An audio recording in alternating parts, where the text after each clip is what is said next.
Hoje, então, nós vamos comemorando já 10 episódios. Então, 10 episódios significa 10 semanas, né, que nós estamos aqui em casa, né, organizando imagens, relatos para compartilhar com vocês. Como você sabe, eu gosto de colocar vocês dentro do cenário geográfico, histórico, geopolítico, para a gente compreender o que nós vamos estar fazendo. E aqui nós temos a nossa região de estudo, né, de hoje, que é a Patagônia Argentina, e do lado nós temos a Patagônia chilena. Então, é todo o extremo sul do nosso continente, e a Cordilheira dos Andes, ela faz essa divisa entre esses dois países e é a terceira maior fronteira do mundo, 5.150 quilômetros, que une e separa os vizinhos Chile e Argentina.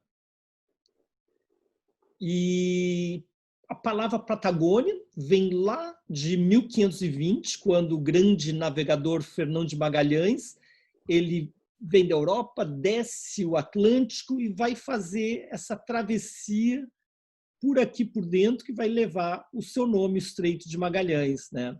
E eles vão ver grandes marcas na neve, e que ele vai imaginar que esse povo nativo, que é os Tehuelches, né, fossem enormes, em função desses pés grandes. Em realidade, para se adaptar ao frio, né, eles tinham os pés, um calçado enfaixado, né, que ficava com um volume bem maior, e por isso eles recebem o nome de Patagones, né, pés grandes.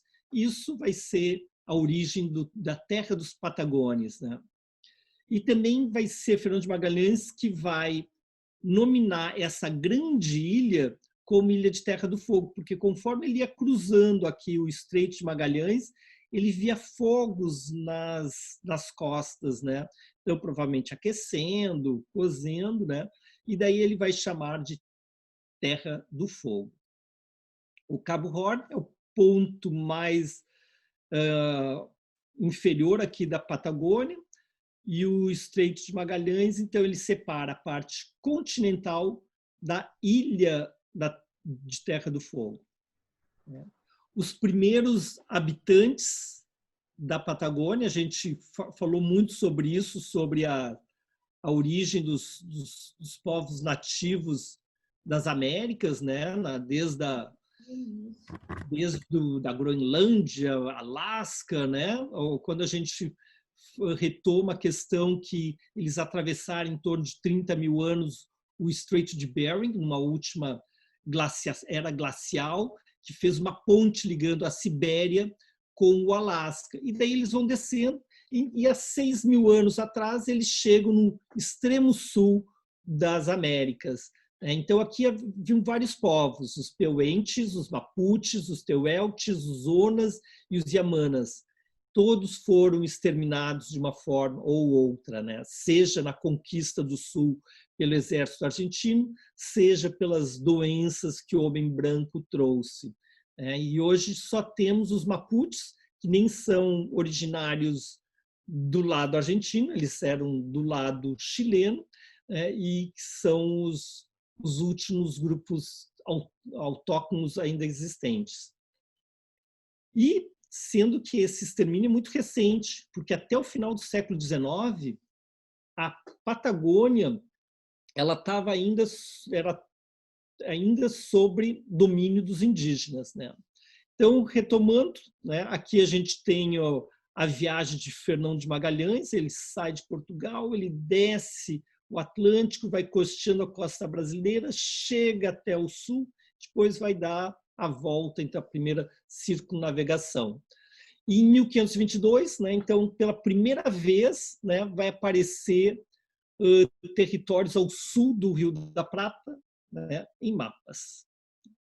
Em 1831, o Fitzroy, que vai dar o nome ao grande cerro que nós temos na Patagônia Argentina, a bordo do HMS Beagle, ele traz dentro da sua tripulação um desconhecido, então, que vai se virar o célebre naturalista Charles Darwin.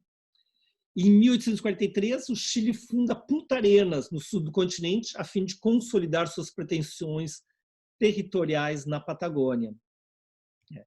E em Ushuaia, que vai ser a primeira cidade que a gente vai estar apresentando, a primeira assentamento humano vai ser em 1870, com o missionário anglicano Thomas Bridges, né, que ele vai começar um povoamento lidando com a pecuária, e daí que vai surgir a comunidade, a primeira comunidade na Terra do Fogo, a primeira comunidade europeia, né? Então, para a gente ter uma ideia, aqui quando, né, com as guerras napoleônicas, a Espanha é invadida e nós vamos ter o grande momento da independência de toda a América Latina espanhola, que ela é desmembrada em muitos que vão se tornar nações, né? A Argentina era uma confederação, tinha a província de Buenos Aires, depois vários outros estados que formavam uma confederação. E todo o sul era a Patagônia, né, Patagônia dos indígenas indomáveis, né? E continuou até o final do século XIX em função de duas questões envolvendo os dois países.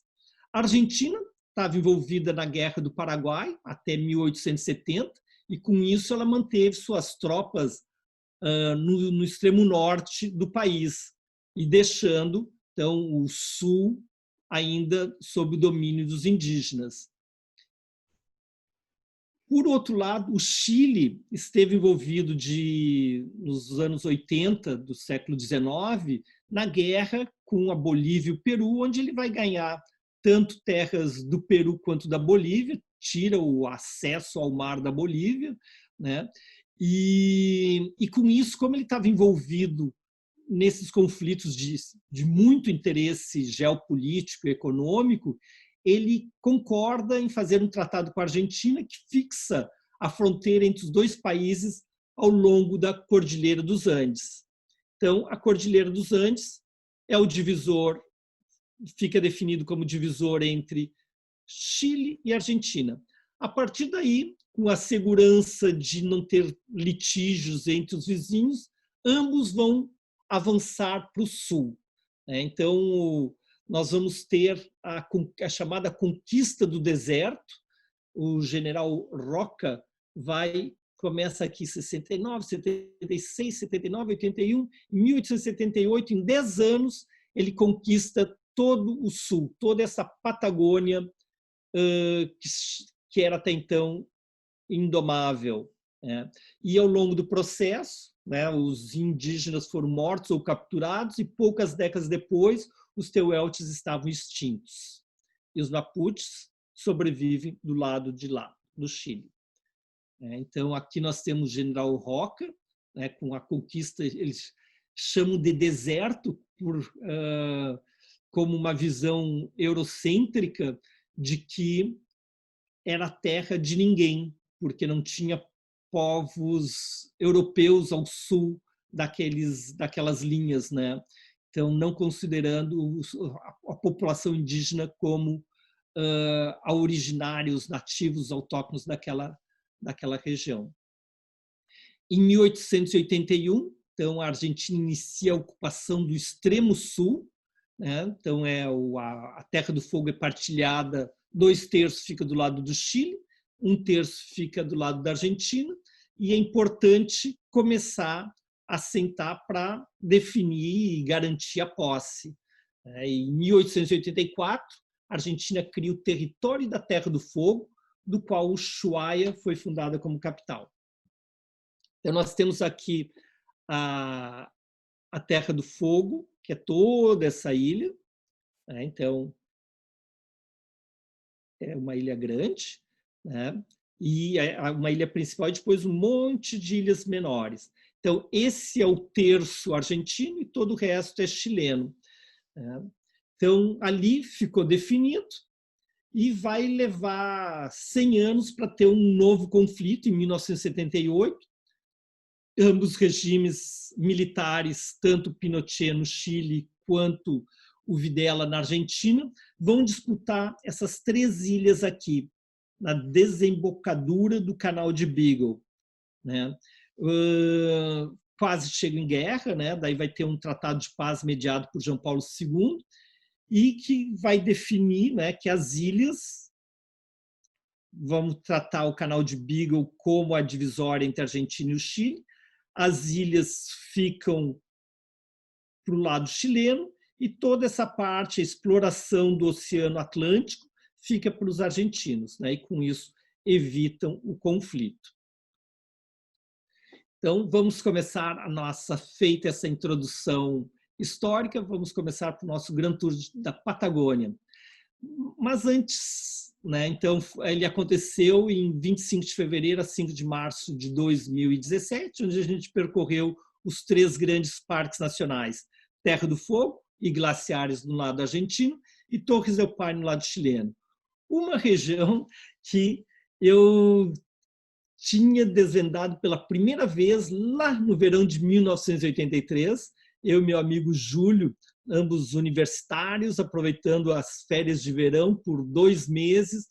Nós fomos de ônibus, trem, carona, de Buenos Aires até Ushuaia, acampando ao longo do caminho, envolvido em toda essa natureza fantástica. Então, essa relação que eu tenho com a Patagônia, que remonta essa lembrança juvenil, né, ela me é muito cara. Então, aí eu e o Julinho.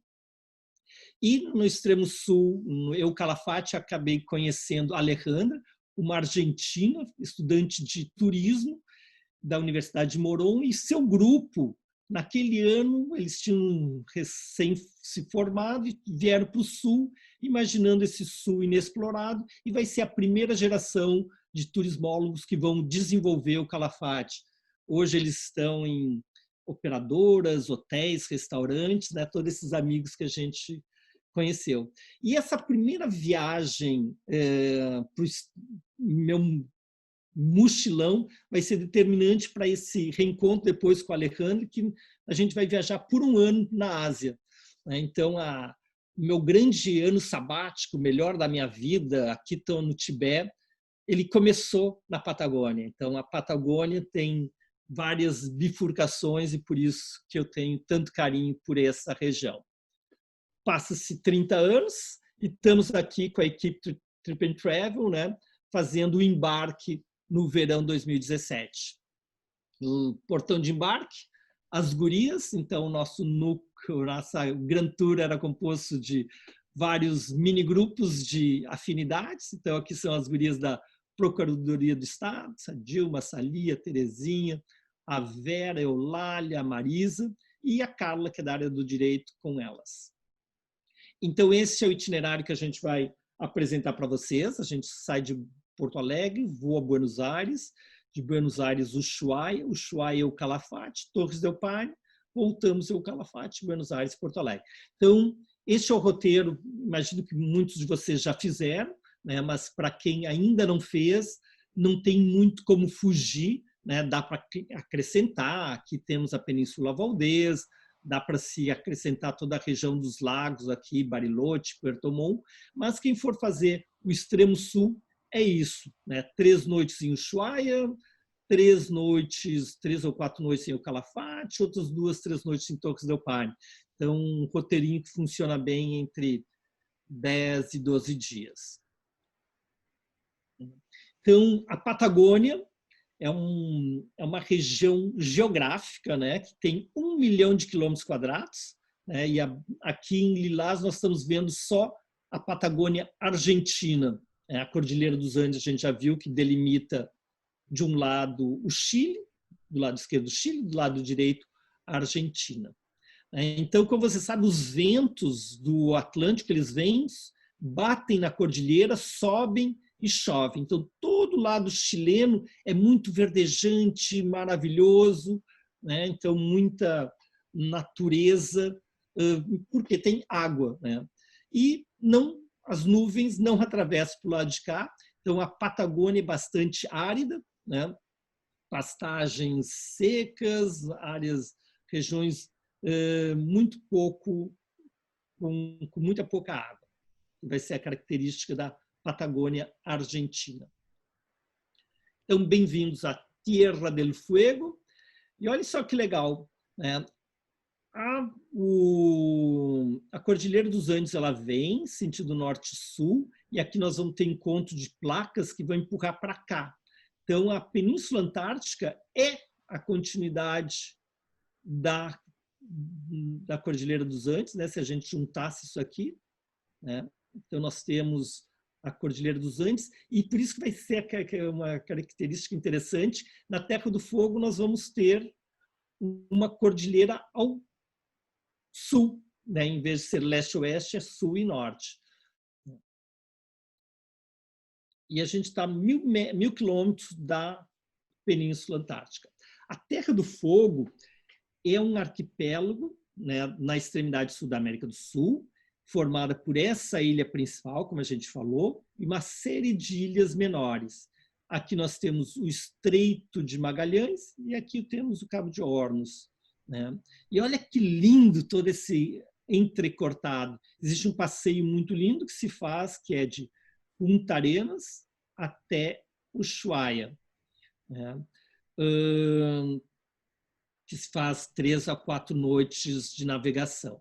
A superfície da ilha da Terra do Fogo é de 73.000 quilômetros quadrados, né? E como a gente falou, 1/3 fica do lado de cá, do lado argentino. Essa província argentina ela envolve a Terra do Fogo, a Antártica e as ilhas do Atlântico Sul. E a parte argentina, então, tem 61.000 quilômetros quadrados, 160.000 habitantes, sendo que 60.000 vivem em Ushuaia, que é a capital, que fica a 54 graus sul. Então, aqui fica claro, né, que Ushuaia vai ser uma cidade projetada. Aqui nós temos o presídio onde ela começa e temos todo uma organização urbana, né, de uma cidade que surge no século XX, início do século XX. Então, ela tem uma baía, em cima nós temos o Cerro Marcial, né? Então, é uma cidade que dá para fazer todo o seu centrinho a pé. Então, aqui algumas vistas dessa cidade. É um porto livre, né? Então é bom para compras também. E ela leva o título, disputado com os chilenos, né, da cidade mais ao sul do mundo. Então, ela sempre foi a cidade mais ao sul do mundo. Mas daí o Chile, para implicar, levou a categoria de Port Williams, que é um povoado de 1.800 habitantes, a categoria de cidade. Então, hoje, né, os chilenos dizem que a cidade mais austral do mundo é Porto Williams, mas em termos de bojo, de estrutura, né, Ushuaia é uma cidade de fato com 60.000 habitantes, né, e Porto Williams é um povoado. Então, isso aqui é uma vista, né? Então, a cidade ela se desenvolveu, aqui está a igreja, que a gente viu lá, que começou em 1900, né? E vai subindo, encosta para cima. E aqui nós temos o porto, que é um porto comercial, um porto de lazer, um porto militar. Então, aqui a gente está do aeroporto velho, então se pode caminhar do centro até faz uma meia-lua, né, até o aeroporto antigo, que dá essa bela vista da cidade. Tem um barco encalhado, que faz parte do cenário. A povoação da cidade. Imaginem, né, para os argentinos, criar um presídio num lugar onde ninguém vai conseguir escapar. né? Então, eles colocam no fim do mundo argentino, que era na Terra do Fogo, né? Com condições climáticas extremas, né? É o Gulag da Sibéria aqui na Argentina, né? Então, quem conseguisse escapar e nem tinha muros por fora, né? Quem saísse iria acabar voltando porque não ia sobreviver. E funcionou como presídio até 1947. Hoje é um museu e a gente conhece as histórias dos presos políticos e reincidentes, né? Que fizeram parte da história desse presídio. Então, é um porto profundo mais próximo da Antártica. Então, todas as expedições científicas que vêm são a Antártica é um território compartilhado pela humanidade, onde o Pacto do Antártico são 53 países signatários, 30 deles eles têm bases científicas, né? E todos vão passar por Ushuaia, vão se abastecer antes de atravessar os 1.000 quilômetros do Estreito de Drake até a Península Antártica, onde estão, entre elas, a Estação Científica Comandante Ferraz brasileira e todas as outras. Como um ponto estratégico militar, né? Então aqui tínhamos a presença da Marinha e toda essa movimentação vai desenvolver o Ushuaia e vai trazer o turismo, e hoje o turismo é o ponto principal, corresponde a 50% da economia provém do turismo, e eles recebem 300 mil visitantes por ano. Não só no verão, como quando a gente vai, como no inverno para esqui. E alguns dos nossos visitantes, Maria de Lourdes e Olmedo, a Sandra e a Magdinha, a Vera e a Carla, e aqui um brinde com uma cerveja local. Então, o Ushuaia, né, exatamente por ser um polo turístico, ele tem vários ótimos restaurantes aqui marcados, isso aqui fica gravado, e daí vocês podem registrar para sua próxima viagem para Ushuaia. E eu vou convidar o casal Von Tobel para nos falar sobre uma delicatesse que tem no Ushuaia, que é a centoja. Boa noite a todos. Um prazer enorme estarmos revivendo os maravilhosos momentos que passamos nessa terra. E uma das coisas boas é a gastronomia. Lá encontramos a centoia, que, em espanhol, e centoja em castelhano, né? E em português, em Portugal, chama-se sapateira, tá?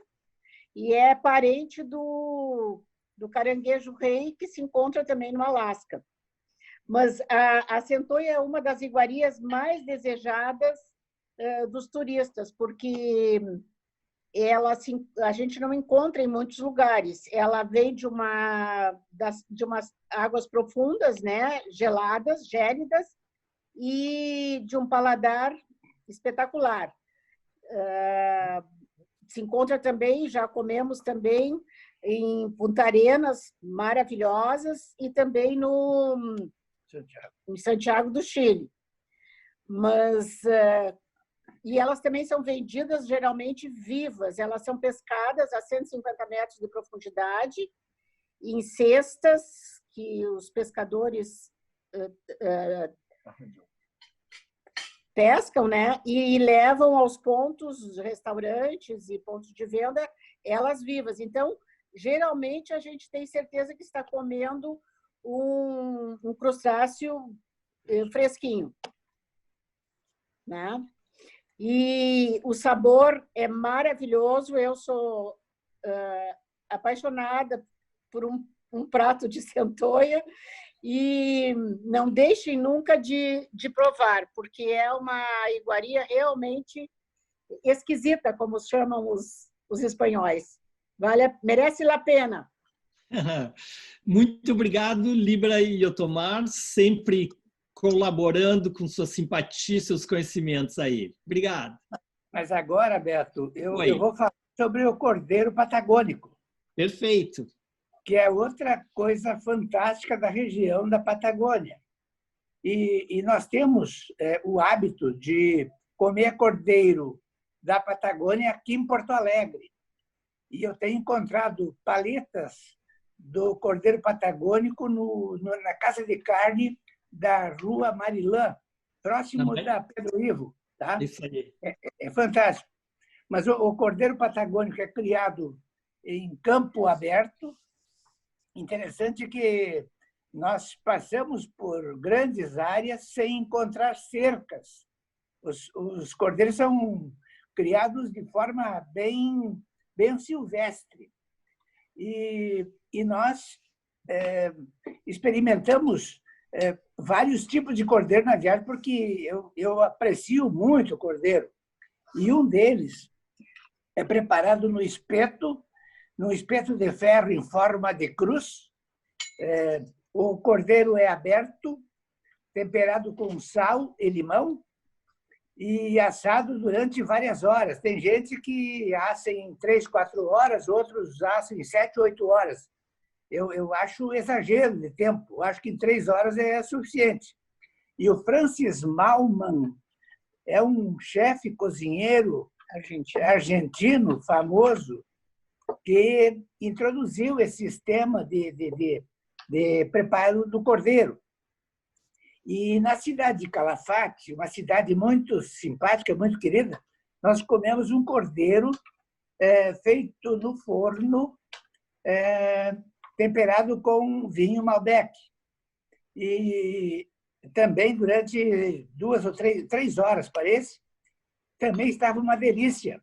O mestre que veio nos servir, ele com 2 colheres, ele desossou o cordeiro na nossa frente e a gente comeu, mas olha, nos deliciamos, comemos mais do que gostaríamos, tá? Então a viagem foi muito boa e a alimentação também foi fantástica, e essa do cordeiro eu recomendo tanto aqui como lá, tá? E eu gostaria, antes de encerrar, Beto, dizer que as lives que nós temos feito, nós estamos nos deliciando com os vinhos Olha só a delícia. O Luar do Pampa, Lendas do Pampa e o Épico são fantásticos. E eu tenho feito propaganda para que nós passemos a consumir mais vinho gaúcho, tá? Principalmente durante a pandemia, que as empresas estão com mais dificuldades, nós podemos nos deliciar tomando bons produtos gaúchos, brasileiros, e contribuindo com a indústria nacional. Tá? Eu acho que era mais ou menos isso, em resumo. Tá? Muito obrigado.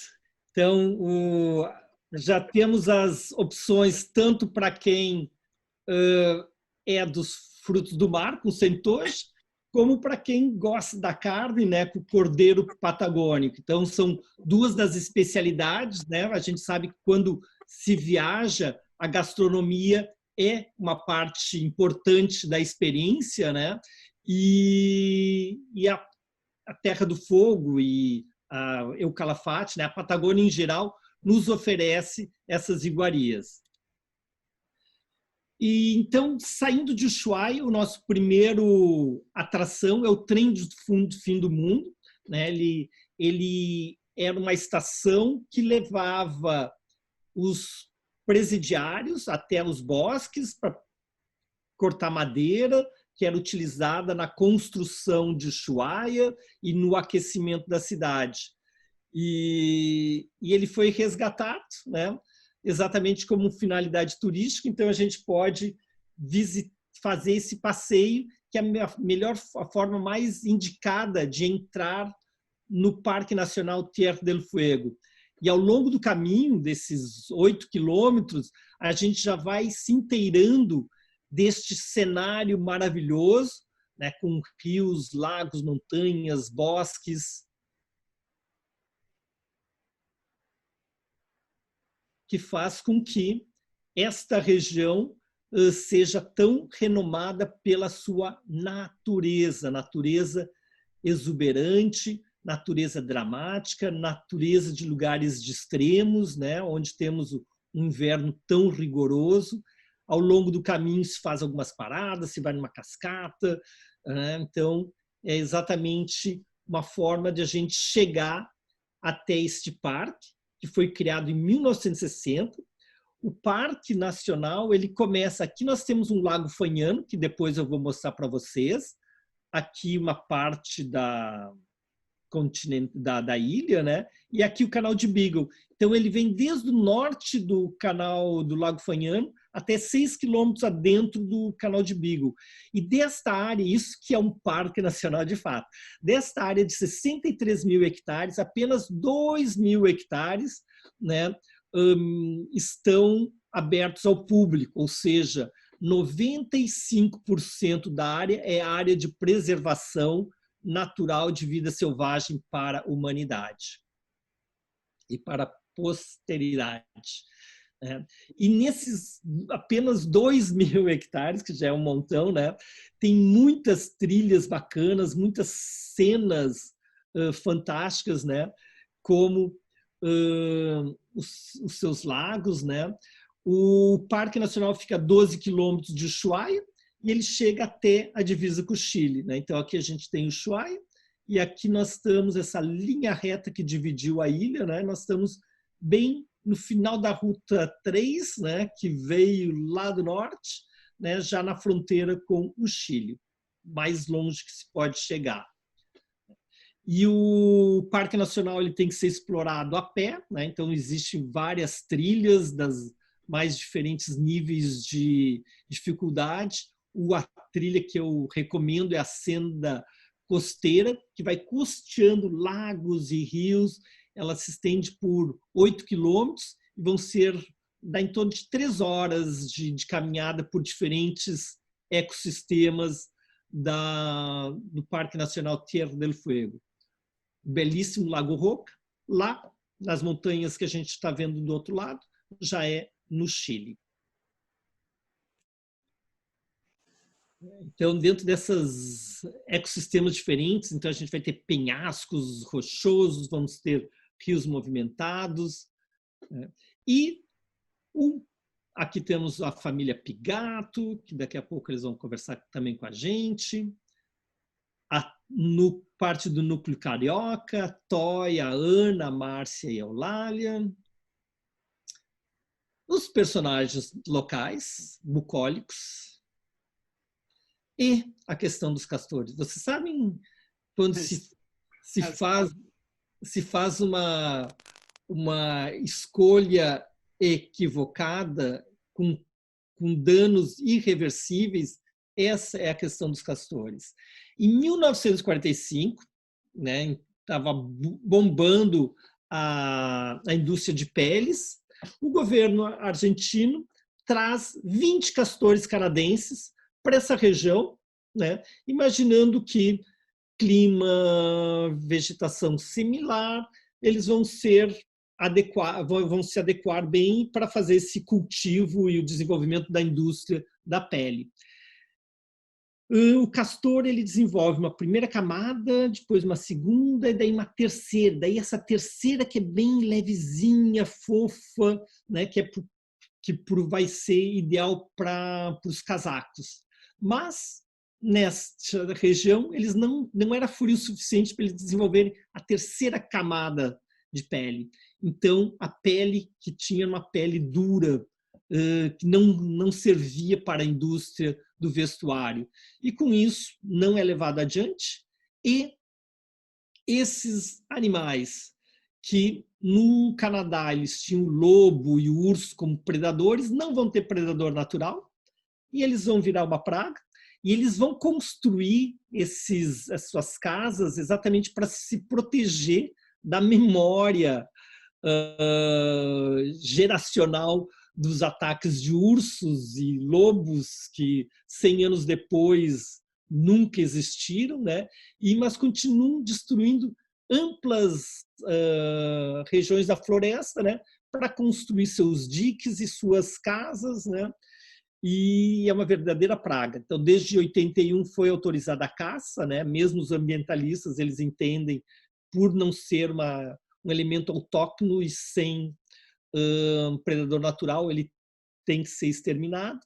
E hoje ele já ultrapassou para o lado continental chileno e está subindo a cordilheira, né? Então, existe daqueles 20 castores lá de 1945, hoje tem 150 mil castores, mais do que a população da ilha. E no extremo do parque, nós temos a Baía de Lapataia, né, que, com esta lindíssima vista. Então, aqui nós estamos no final do Parque Nacional Tierra del Fuego. E há 30 anos atrás, essas barracas me lembrou do meu acampamento na Tierra del Fuego, onde choveu muito, né? Então, essa imagem bucólica no meio da natureza foi terrível, né? De sair e montar a barraca com chuva, passar a noite inteira chovendo, desmontar no dia seguinte, pegar carona, chegar em Ushuaia e finalmente poder, numa das pousadas lá, voltar a se aquecer. Então, essas é a lembrança não tão amorosa que eu tenho do Parque Nacional Tierra del Fuego. Mas é exatamente isso aí. O Parque Nacional, quem manda é a natureza, as forças da natureza. O outro passeio que a gente vai fazer vai levar vocês até este lago aqui, tem o pequeno lago escondido, e esse o grande lago Fanhano. Daí, ao caminho, a gente deu uma parada no Monte Olívia, que tinha essa bela Sierra Alvear, né, com suas neves eternas, e o Vale Carbajal. E vocês sabem o que tem na base deste vale? Compactado? Sabem? Vamos pedir ajuda para alguém nos dizer o que tem na base desse vale? Bom, antes de passar a palavra para o Ricardo Pigato, né, a gente sabe que a Terra do Fogo é riquíssima em trilhas e, além das trilhas, também centros de esqui, como o centro de esqui Cerro Castor, com 800 metros de desnível e 26 pistas. Os Huskies, aqui o trio Sforza, Von Tobel e Pigato, e no Vale da Tierra Maior, a Turfa. Então, convido o Ricardo Pigato nos falar o que é essa tal de Turfa. Boa noite, pessoal. Tudo bem? Estou me enxergando bem. Agora melhorou aqui. Obrigado, Beto. Na verdade, a turfa é um material orgânico que desce das montanhas com o degelo e vai se acumulando nos vales. Esse material orgânico ele é riquíssimo em potencial de geração de energia, para adubos, para muita coisa que pode ser utilizada a matéria orgânica. Inclusive, depois, com o tempo, ele pode se tornar ou carvão ou petróleo, caso houvesse pressão e temperatura. E só para vocês terem uma ideia, a turfa, 30 centímetros de turfa, na verdade, medido em pés, mas em torno de 30 centímetros, demora até 300 anos para ser formada 30 centímetros de turfa. É um negócio maluco. Este vale da Patagônia, esse vale todo da Patagônia onde tem essa turfa, demorou em torno de 500 mil anos para ser formado. Então, tentar utilizar esse material, essa turfa, hoje em dia é querer comprar briga com o mundo. Guardadas as devidas proporções, a turfa é mais ou menos como a turfa patagônica é mais ou menos como a Amazônia. É imexível, já dizia o Magri, aquele nosso saudoso ministro. É imexível porque ela tem uma grande capacidade de captação de gás carbônico, de redução de gás carbônico, e também, por incrível que pareça, nessas camadas que foram sendo criadas, tem muito, ela consegue proteger eventuais ossos, coisas históricas, porque ela não permite que algumas bactérias se criem ali. Então, é fantástico em termos de potencial, a turfa. Essas camadas que tem é uma grande esponja que no inverno, depois no degelo, perdão, ela acumula a umidade e libera para o ar e também ajuda a desenvolvimento da flora, né? E no inverno também ela faz uma camada de proteção térmica para os solos mais abaixo, e isso é muito importante, né? Só na Patagônia, essas camadas em torno de 60 metros de turfa, que nós que pisamos lá, Beto, sentimos que é uma macieza, aquilo é um negócio impressionante. Imagina grandes camadas, 60 metros de turfa. Portanto, vamos pensar na capacidade que tem de geração de energia, de utilização para adubos, para tudo isso. Entretanto, esqueçamos, porque a humanidade não vai deixar, se Deus quiser, mexer nessa turfa patagônica. Este é Ricardo Pigato, nosso especialista em energia. Muito obrigado. Então, aqui a gente tem um corte à direita aí vertical que mostra esses... Quantos anos? 500 mil anos, né, da formação da turfa. Em torno de 500 mil anos para criar essa camada toda de turfa nesse vale patagônico aí. Muito legal. Isso tudo poderia se tornar no tempo, né? Caso a gente não sabe, daqui a alguns milhares de anos, pode se tornar petróleo, milhões de anos, petróleo ou carvão, depois com pressão e temperatura. Obrigado, Beto. Obrigado, pessoal. Obrigado, Ricardo. Um abraço, Vânia, Camila. Oi, beijão. Beijo. E a gente seguiu ali do Vale das Turfas, né, até o Passo Garibaldi, que fica a 430 metros sobre o nível do mar, onde se vê aqui embaixo o Lago Escondido e mais lá adiante o Lago Fanhano. Então, um trajeto super bonito, né, serpenteando a montanha. Né, a gente chega no Lago Fanhano. Né, ele tem 100 quilômetros de extensão, né, então ele atravessa toda a grande parte da Terra do Fogo argentina e segue para o Chile. Então, é possível navegar internacional entre a Argentina e o Chile pelo Lago Fanhano. E é reconhecido internacionalmente pela pesca de trutas e salmão. Então, aqui nós estamos às margens do Lago Fanhano, as belas do grupo. E o terceiro passeio, que é o passeio marítimo à Ilha dos Pássaros e Ilha dos Lobos. É um passeio que se parte aqui do porto de Ushuaia, se visita a Ilha dos Pássaros, a Ilha Bridge e o Farol Eclair. Então, nos acompanhem, coloque seus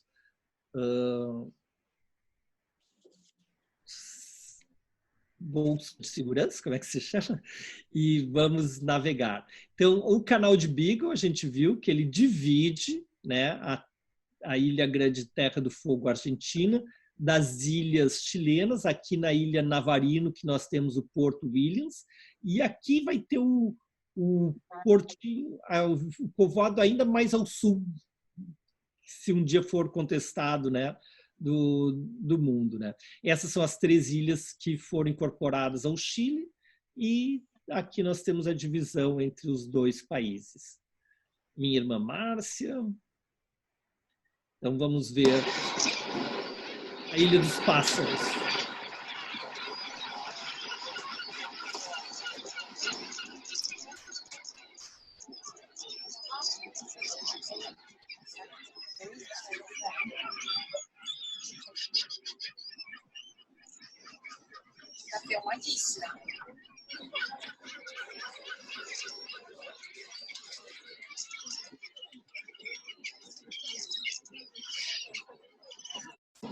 Então, esses são os comorões. Então, são milhares de comorões. E tem, né, então, todo esse parque nacional é protegido à vida selvagem. Né, tem albatroz da sobrancelha negra, cormorão, patos e gaivotas. E olha que dia lindo que nós tivemos, com o céu azul maravilhoso. Da Ilha Bridge é legal porque daí a gente pode descer.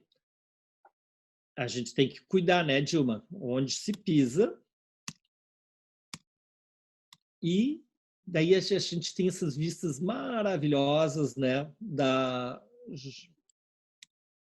Patagônicas. E vamos seguir viagem para o terceiro ponto de interesse, que é a Ilha dos Lobos.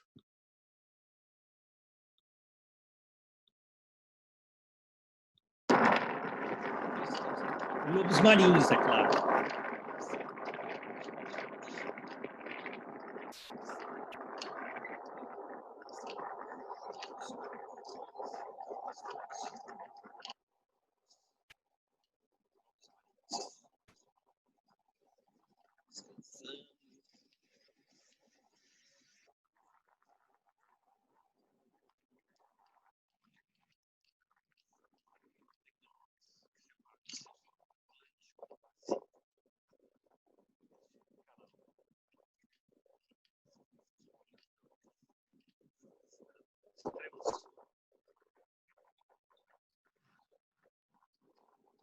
Então, os lobos marinhos pegando seu sol aí.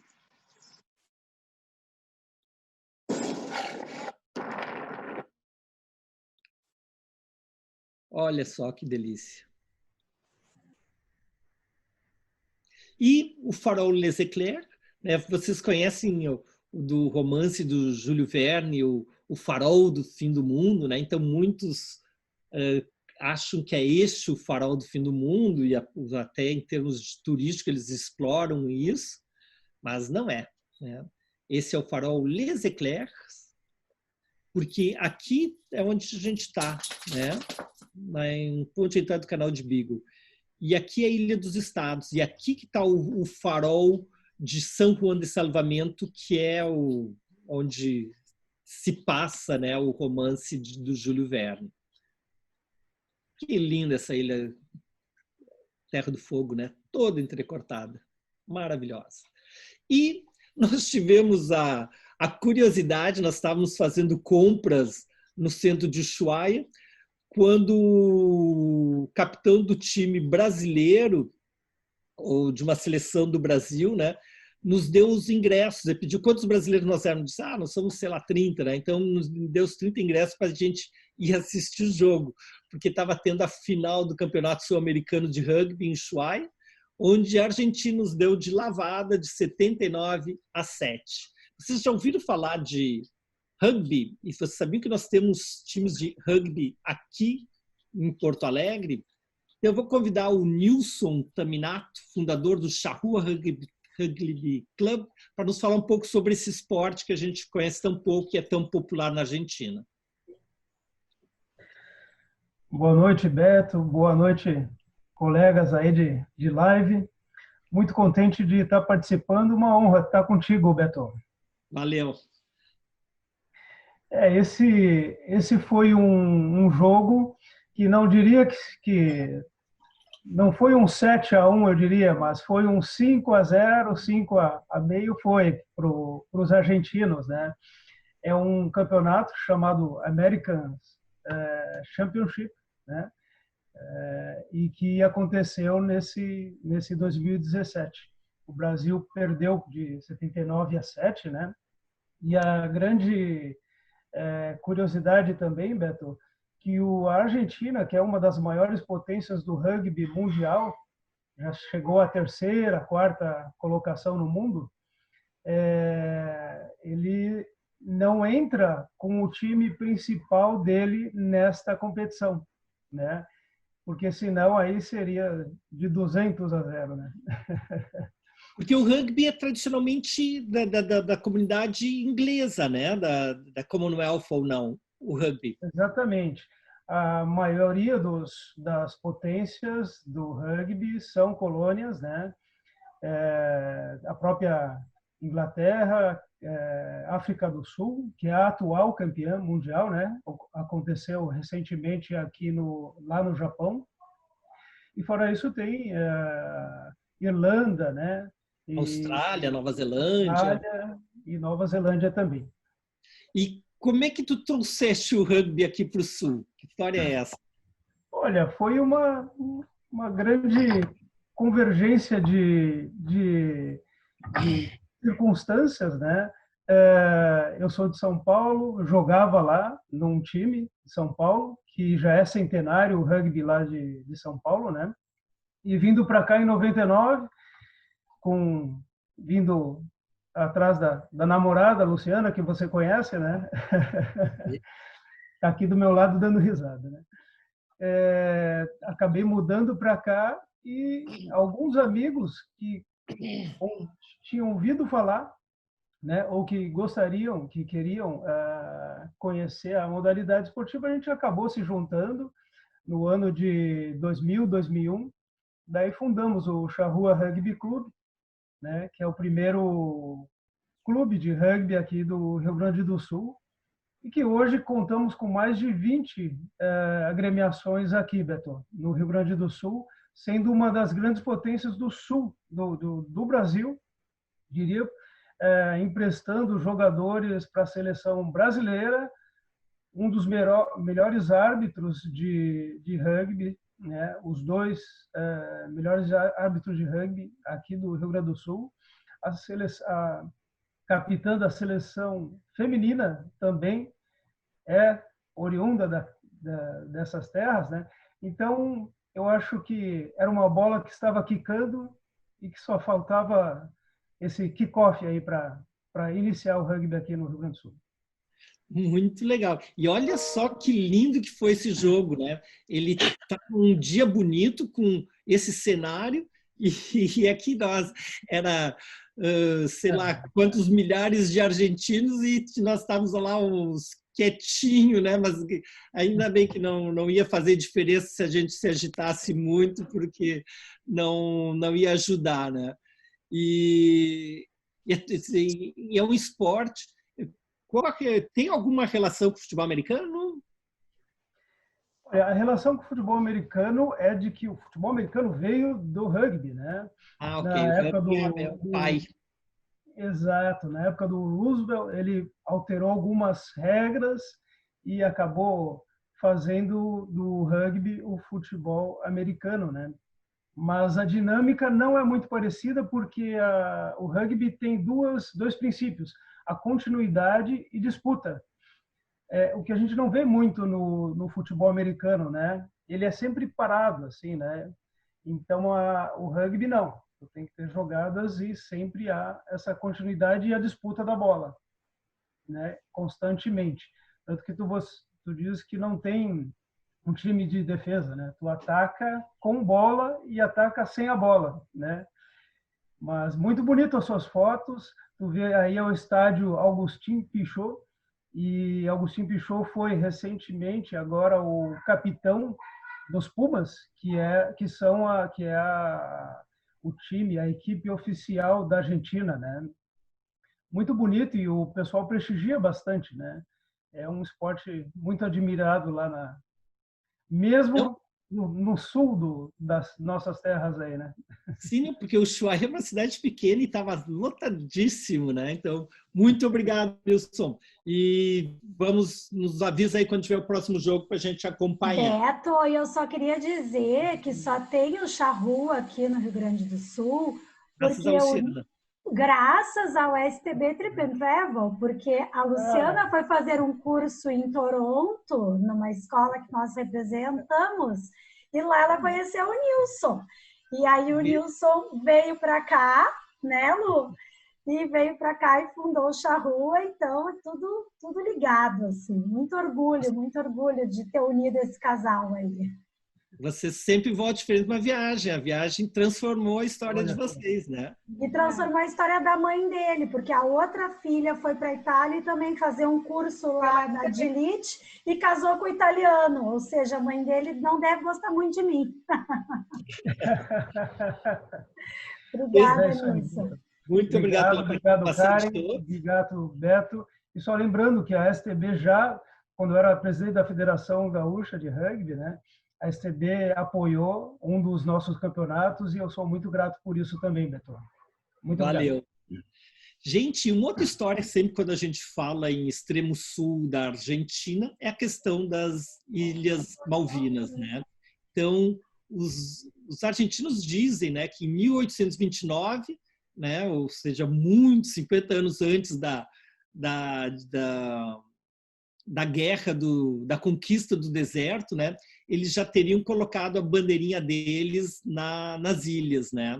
Criando uma comandância militar, que não teria ficado muito tempo, logo depois vieram os ingleses.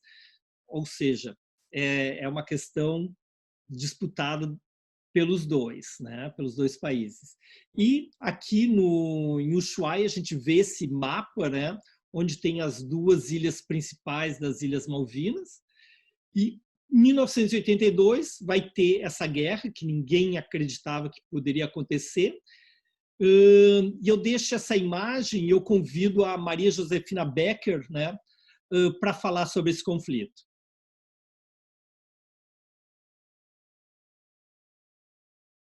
Oi, Mariazinha. Oi. Bem, Então... pessoal, essa história das Ilhas Malvinas é uma história que... O que aconteceu em 1982, em plena ditadura do Galtieri, que era um verdadeiro pavor entre os ditadores argentinos, ele teve a ideia de unificar o país através do nacionalismo exacerbado e a retomada das Ilhas Malvinas, que se chamavam então Falkland, na mão dos ingleses. E, com isso, houve uma guerra que durou de 2 de abril de 82 até 14 de junho de 82, com uma derrota da Argentina. Mas é interessante a gente saber um pouco sobre as Ilhas Malvinas, que, na verdade, elas ficam a 550 quilômetros do território argentino e a 12 mil e não sei quanto da Inglaterra. Então, por que a Inglaterra, que chama as Ilhas de Falkland, faz tanta questão de mantê-las? As Ilhas Malvinas foram descobertas por Américo Vespúcio no século XVI e avistadas pelos holandeses. Mas eram ilhas desérticas, não havia população lá. E ela foi ocupada pela primeira vez nem por holandeses, nem por espanhóis e nem por ingleses, mas sim por franceses. E o Monsieur Bougainville começou a tomar conta das ilhas pelo lado leste. Enquanto isso, pelo lado oeste, os ingleses resolveram tomar conta das ilhas. Aí começaram a brigar. Aí os espanhóis pediram ajuda para quem? Para o Luís XIV, para ser o árbitro dessa questão. E aí o Luís XIV mandou devolver as ilhas para quem? Para os espanhóis, que ficaram lá até 1811. Em 1821, a recém-independente Argentina resolveu, como era território espanhol, incorporá-la ao território argentino, uma vez que eles tinham se independizado da Espanha. E aí a Argentina tomou conta das Malvinas de 1821 até 1833, quando a ilha foi ocupada novamente por quem? Aí pelos ingleses, que lá se estabeleceram.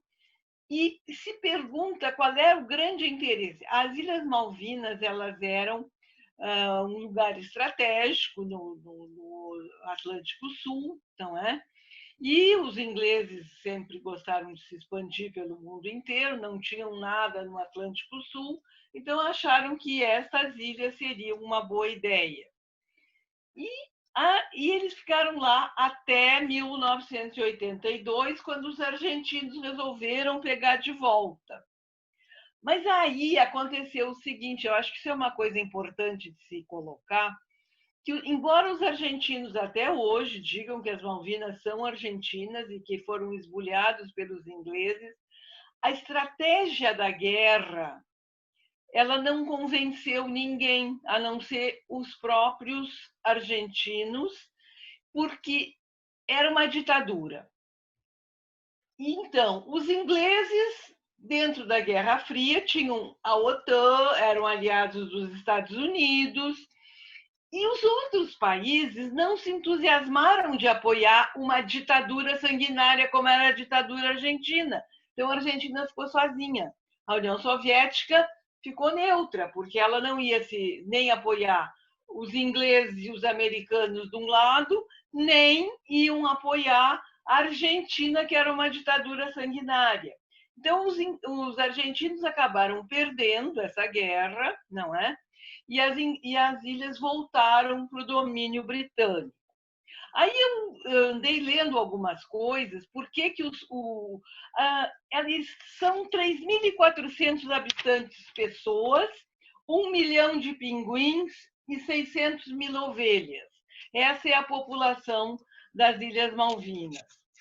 Acontece que eles têm uma vida mais ou menos melhor do que era a vida na Argentina naquela época, porque com toda a imposição dos britânicos, eles tinham uma vida mais livre, eram melhor tratados pelo governo britânico que os argentinos pela ditadura argentina.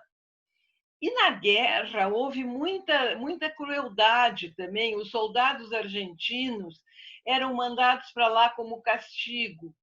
E então, o que acontece? Os oficiais argentinos maltratavam os seus próprios soldados. Então, não havia alguma coisa que segurasse a ilha para ser a favor de voltar a ser Argentina. Isso é uma coisa que é difícil para os argentinos aceitarem, porque vocês sabem que os argentinos se acham muito interessantes e tal, e gostam muito de dizer que as Malvinas são argentinas. Eu acho que, historicamente, eles têm razão, mas eles acabaram perdendo essa guerra, principalmente pelo momento em que ela foi proposta e pela verdadeira razão pela qual ela foi proposta. Então, temos que esperar outros momentos mais favoráveis para que a Argentina retome a posse das suas queridas Malvinas. Essa seria mais ou menos o resumo da ópera em português. Marie-Joséphine Becker, muito obrigado, sempre muito clara nas suas explicações. A Maria Josefina é nossa parceira de Grand Tours há décadas e sempre com uma informação e cultura a nos enriquecer. Aqui o monumento que tem o Ushuaia, né, lembrando, né, em 2 de abril de 2012, os 30 anos da Guerra das Malvinas. E a gente vai se despedir de Ushuaia e da Terra do Fogo com essa vista aqui do canal de Beagle. Estamos aqui no canal de Beagle, que separa o extremo sul da Argentina com a pontinha do Chile. É um canal que se estende por 180 quilômetros, do Atlântico até o Pacífico. Aqui na maior dimensão, em frente ao Ushuaia, ele tem 7 quilômetros, chega a ser tão estreito quanto 1 quilômetro. E a partir de Ushuaia, capital do Terra do Fogo, a gente visita o Parque Nacional Terra do Fogo, o Lago Escondido, o Lago Fuenhano, além do cruzeiro por este canal de Beagle. Aqui uma das nossas casinhas, o Hotel Los Cauquenes, nos arredores de Ushuaia. Essa belíssima e tranquilidade, cenário carnavalesco 2017. Beto Conte, Grand Tour Patagônia, fevereiro 2017. Um sucesso com esse sol lindo, esse céu de brigadeiro, nessa terra em que eles recebem apenas 30 dias de sol contínuo. E nós gastamos 10% dessa cota, nesses 3 dias maravilhosos que tivemos aqui em Ushuaia. Um abraço, tchau. Então, aqui as cenas finais de Ushuaia, nosso grupo à margem do canal de Beagle. Olha que lindo, esse se chama Los Cauquenes. Muito legal.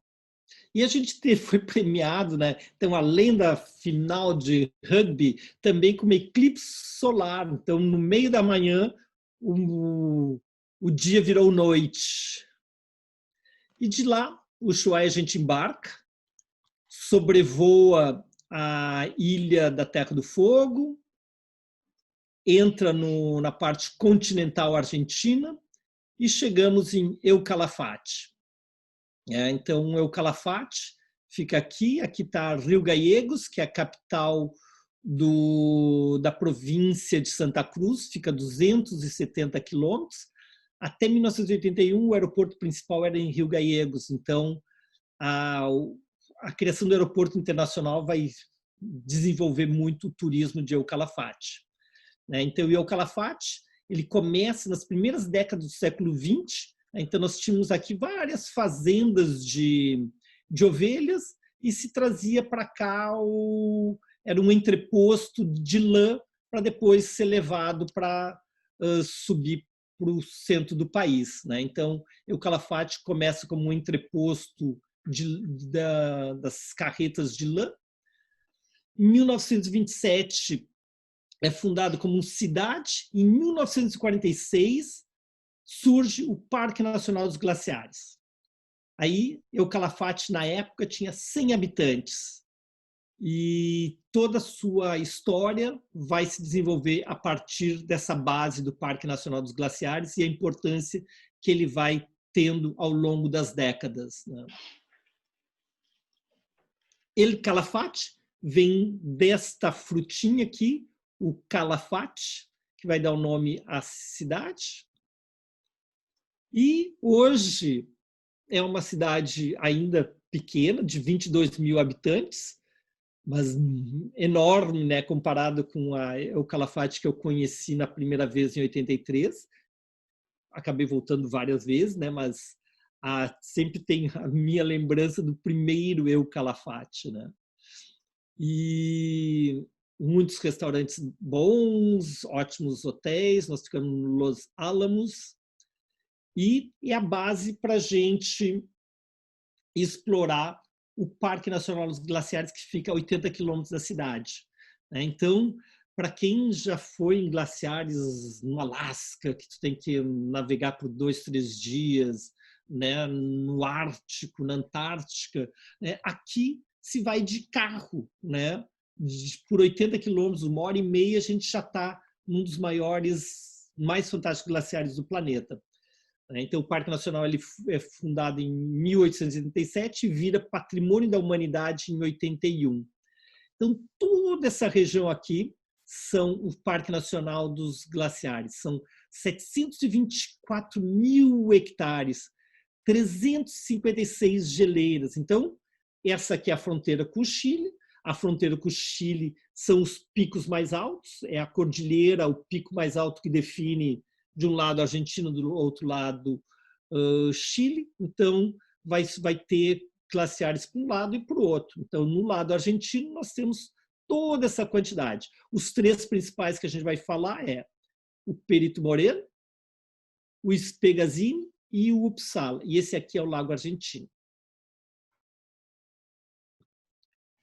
Então, o Glacial Perito Moreno, o meu predileto, mais fotogênico, mais lindo, único. Ele é relativamente pequeno, 250 quilômetros quadrados, e ele é o mais famoso porque é de fácil acesso, a gente fica na frente dele, né, e em condições termais, né, térmicas muito agradáveis, né? Ele tem 5 quilômetros de frente, 60 metros de altura acima do mar, acima do lago, né? Outros 2/3 abaixo do mesmo, né?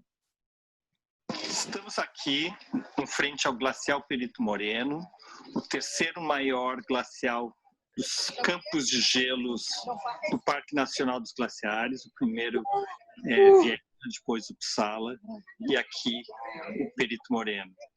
Ele é especial porque é o único em avanço no mundo. Quando ele chega até a Península de Magalhães, fechando o braço do Lago Argentino do Rio Rico. Então, estamos aqui no Glacial Perito Moreno. Highlights do Grand Tour Patagônia 2017. Então,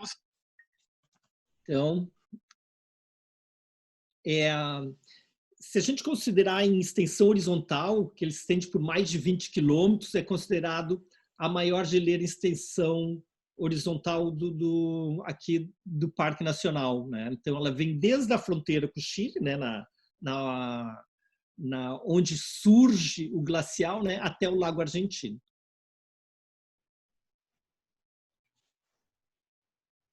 O nome, Perito Moreno, é graças ao Francisco Moreno, criador da Sociedade Científica Argentina e um renomado pesquisador da região austral. Este é o grande Perito Moreno. Se a gente se der conta que em 1879 é conquistado a campanha do deserto, onde a Patagônia é conquistada pela jovem República Argentina, o Moreno ele vai entrar em terras virgens, até então não desvendadas, né? Então, ele em 72, né, ele chega no Rio Negro, o Lago Nahuel-Huapi, que vocês conhecem lá de Bariloche, ele que vai explorar. Ele atravessa a Patagônia desde que na época ainda estavam se definindo, né, as fronteiras, desde o lado chileno, no Pacífico, até o Atlântico. E em 1877 ele descobre esse glacial que a gente acabou de ver, né, que vai receber o seu nome, Perito Moreno. E por que se chama Perito? Né, se o nome dele é Francisco Moreno, porque ele foi o perito argentino nas negociações das questões de fronteiras com o Chile, que levaram 5 anos, entre 1892 até 97. E ele vai apresentar o seu trabalho, né, a fronteira argentino-chilena em Londres, buscando o arbítrio, né, da Rainha Vitória. Né? E graças a todo o seu trabalho e toda a sua história dedicada à ciência e à pesquisa, ele recebe da Royal Geographic Society, né, a medalha do rei George IV.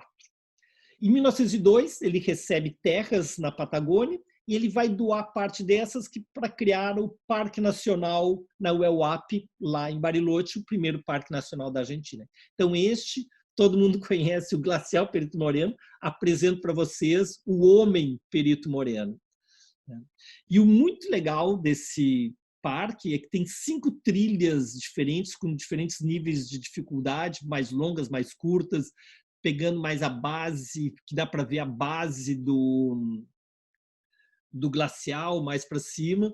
Né? Então, tem vista para todos os lados. No mais glacial uma. Perito Moreno. Um incrível glacial, um dos únicos que avança no mundo, quando fecha esse braço, represa o braço rico do lago argentino. Os barulhos que vocês veem são as pequenas rupturas, porque a grande ruptura acontece uma vez a cada 2 anos, mas a grande ruptura, a maior, a mais impressionante, foi em 1988, quando esse volume de gelo que veio, que se encostou aqui na Península de Magalhães, represou durante 2 anos o lago. O braço do lago chegou a ter 30 metros de nível, diferença de nível da água, fazendo essa pressão que criou um túnel que derrubou toda essa represa de gelo. Glacial Perito Moreno, Grand Tour Patagônia. Então, ó, só para esclarecer para vocês, né?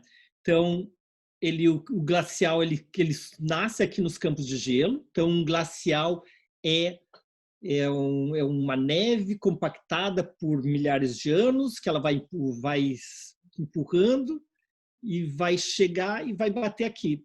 Daí ele fecha, isso aqui aumenta do nível, e ele vai criar o túnel embaixo. E vai ter esse grande desmoronamento que acontece a cada 2, 3 anos. Né? Então, aqui vocês veem melhor vista aérea, né? Então, o braço represado, e conforme ele vai fazendo pressão, ele vai criando um túnel abaixo, quando daí cai toda essa ponte, essa represa de gelo, como a gente comenta, né? Então, a grande ruptura foi em 88, daí depois a gente teve, a última agora foi em 2018. Vou mostrar para vocês aqui.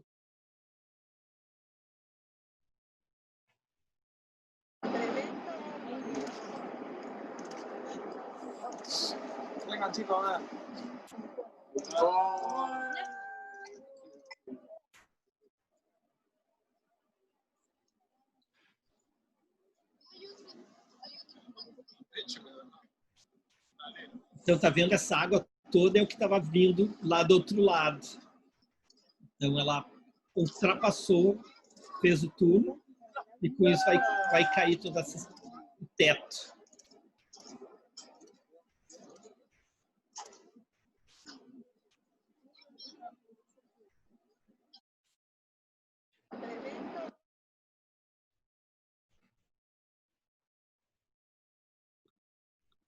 Então, vistas de Perito Moreno, que eu não canso de fotografar.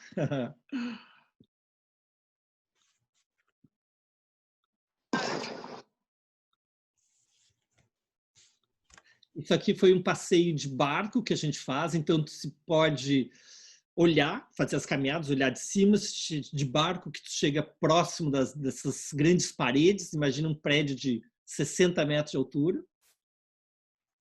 E tem outra experiência que se faz, que é o ice trekking, que se utilizando um calçado especial, se caminha por cima da geleira e se bebe whisky com gelo milenar. Última cena. Estamos aqui frente ao glacial Perito Moreno, dentro do Parque Nacional dos Glaciares, criado em 1937. Este glacial, junto ao Lago Argentino, único glacial que avança, e ele chega aqui neste ponto, se ligando à Península de Magalhães. Então, no dia seguinte, a gente vai fazer uma navegação no Lago Argentino. Aqui está o Calafate, chega no Lago Argentino, Puerto Bandeira. Vamos até o glacial Uppsala e depois o Spegazini. Salva-vidas, coloquem o colete salva-vidas, tá? Que a gente vai agora navegar. Olhem só o que é a beleza desse lugar, gente. É muito lindo. O Ederson, não sei se ele está aí, o Ed foi meu colega do STB Trip and Travel que me acompanhou nessa viagem. As gurias. O casal Van Tobel, que nos falou sobre a gastronomia. Minha irmãzinha Márcia.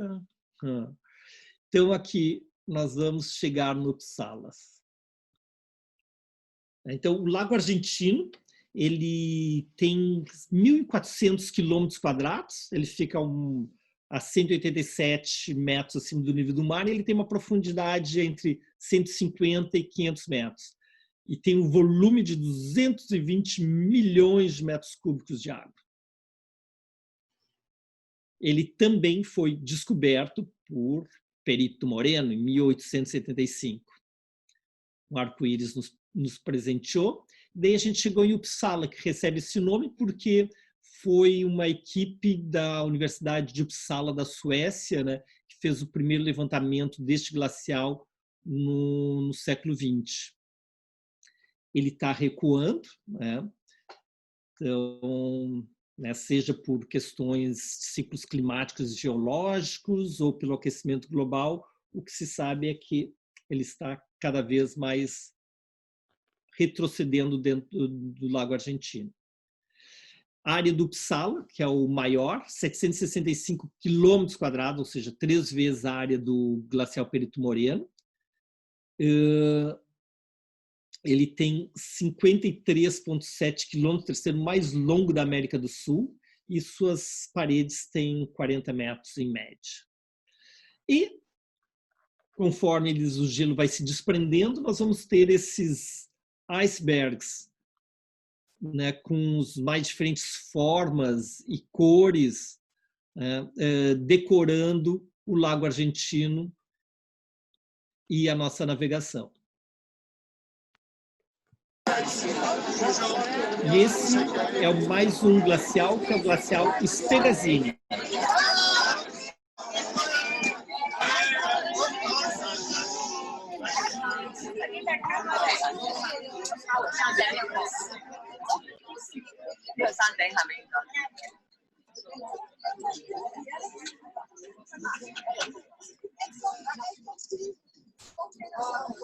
Olha o barco para vocês terem uma ideia do tamanho.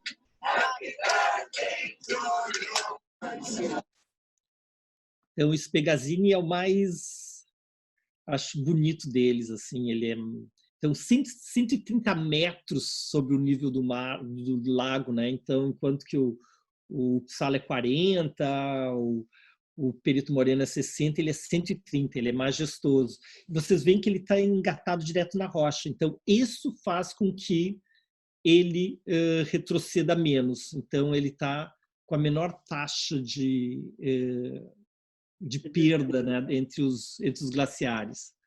E também ele é menor, tem só 137 quilômetros quadrados. Olha que dia lindo que nós tivemos, né? Então, ele está perdendo perdeu 150 metros em 30, 40, 50 anos. Né? E ele leva seu nome graças ao botânico Carlos Luiz Spegazzini, que foi o primeiro a estudar a flora local. E nós estamos aqui com a gente a Maria de Los Angeles, que foi uma das argentinas que eu conheci em 1983 e é desse núcleo que permaneceu em El Calafate, voltou para El Calafate, acabou desenvolvendo a indústria turística, viveu 15 anos numa das fazendas locais e ela que tem a empresa Receptar, que faz o receptivo local. E eu chamo, então, a Maria de Los Angeles para falar com a gente. ¿Estás Hola. ahí? Hola, Beto, ¿cómo estás? ¿Me escuchás? Muy bien. No sé si expliqué derecho las bellezas de tu tierra. Sí, estuviste muy bueno tu explicación de las bellezas de los glaciares. Yo lo que diría es que lo más importante que tienen todos nuestros glaciares, en especial el glaciar Perito Moreno o el glaciar Spegazzini, es que uno, además de poder verlos en una linda foto o verlos en una buena filmación, lo más importante al conocerlos es que se siente la naturaleza, se siente cómo ha sido creado todo y la armonía, la belleza y la calidez, porque está vivo, de todos esos glaciares. Pasa como, siempre lo digo, casi todos ustedes conocerán las cataratas del Iguazú. Uno cuando va allí lo puede describir, pero en realidad lo tiene que sentir. Con los glaciares sucede lo mismo, uno los siente distintos. E Maria de Los Angeles, o que te fez sair de Buenos Aires e se estabelecer no sul da Argentina, há 30 y tantos años atrás? Yo estudié en la Universidad de Morón, junto con ese grupo de gente que fuimos al sur. y estudié turismo, soy licenciada en turismo y guía de turismo de la Nación, y cuando estábamos finalizando, surgió la oportunidad de conocer este lugar que tenía mucha potencialidad. Y vinimos, conocimos, éramos un grupo de 6, y ahora 5 estamos viviendo aquí en la zona. Vamos y venimos, unos se quedaron en Ushuaia, otros quedamos aquí en Calafate, pero bueno, la única que se fue y quedó lejos fue Alejandra, en Italia. Pero estaba todo por hacer y participamos de hacer todo eso, porque la verdad que cuando llegamos aquí, en 1983, el pueblo tenía 2.400 habitantes, y ahora tiene 24.000, 25.000. Y eso fue gracias a todos los caminos, el aeropuerto y todas las instalaciones y la promoción que se hizo en turismo. Y eso fue lo que nos permitió poder vivir en el lugar que elegimos, y es uno de los privilegios que tenemos. Nuestro lugar de fin de semana, para ir a pasar un fin de semana cualquiera, es el glaciar. Que bárbaro. Muito obrigado, Maria de Los Angeles. Então, eu me sinto muito honrado de fazer parte dessa história, né? Porque nós conhecemos, né? A gente se conheceu no camping, né? De El Calafate, em 1983, e foi determinante para vocês todos, né? Que, como eu chamo carinhosamente, os dinossauros do turismo de Somos los dinosaurios de turismo. Somos los dinosaurios de turismo. Junto con Carlos, que es nuestro otro compañero que quedamos, y con Gabriela, tenemos la matrícula número 37, 38 y 40 del Parque Nacional, como guías. Antes, el Perito Moreno, creo. Parabéns. Muito obrigado por nos organizar nossa viagem, que todo mundo adorou, e obrigado por participar aqui com a gente. Bueno, los espero que repitan el viaje. Es un lugar maravilloso para conocer. Muchas gracias, Beto. Hasta pronto. Graças, Maria de Los Angeles. E temos aqui mais umas imagens do Spegazini. Olha, eu gostei de colocar esse barco, né, para vocês verem o tamanho daquelas paredes, né? E o oxigênio comprimido, né, ele vai dar esse tom azul, da mesma maneira que quando ele rompe, ele faz um estrondo, né, que é a liberação desse oxigênio comprimido.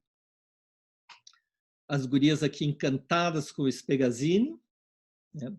E o Von Tobel já tinha falado sobre o cordeiro patagônico, que é uma especialidade da Patagônia. Então, a gente tem vários restaurantes excelentes em El Calafate, La Tablita, Maco Fuegos e Vinos, né? E eu queria convidar a veterinária Márcia Conte para falar sobre cordeiro patagônico. Olá. Oi, Beto. Tudo bom, Marcinha? Está ouvindo? Tá. Bom, nós tivemos, então, podemos ter a experiência de ter experimentado o cordeiro patagônico, e as tradições da nossa criação de ovinos é muito semelhante aqui do Rio Grande do Sul, da Argentina, do Uruguai e um pouco lá do Chile. Então, o gaúcho também, o homem que trabalha no campo com bovinos e com ovinos, também são bem de costumes muito semelhantes, as pilchas, a forma, o churrasco, as lidas com os animais. E o criatório de ovinos ele foi muito importante na produção de lãs, e depois da década de 80 começou a reduzir muito por causa dos sintéticos, e hoje o que tinha na Argentina uma produção na década de 80, da década de 80 de quase 50 milhões de ovinos, hoje tem 12 milhões. Aqui no Rio Grande do Sul também, nós tínhamos só no Rio Grande do Sul 12 milhões de ovinos, hoje tem 4 milhões. Então, assim,